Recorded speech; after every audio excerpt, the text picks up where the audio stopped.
కీర్తనల గ్రంథము 103వ అధ్యాయం 1 నా ప్రాణమా యెహోవాను సన్నతించుము, నా అంతరంగమునున్న సమస్తమా ఆయన పరిశుద్ధ నామమును సన్నతించుము. నా ప్రాణమా యెహోవాను సన్నతించు. మన ప్రాణంతో మనం చెప్పుకోవాలి, ఎల్లప్పుడూ దేవుణ్ణి స్తుతించాలి, దేవుణ్ణి ఆరాధించాలని.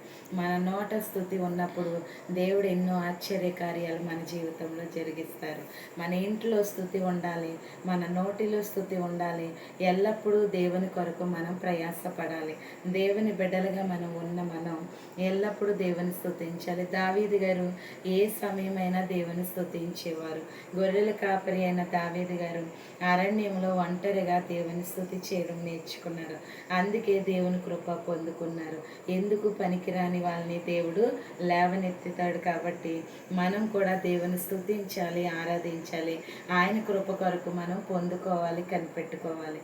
దావీదు గారిని ఆశీర్వదించిన దేవుడు మనందరినీ ఆశీర్వదించునుగాక. ఆమేన్.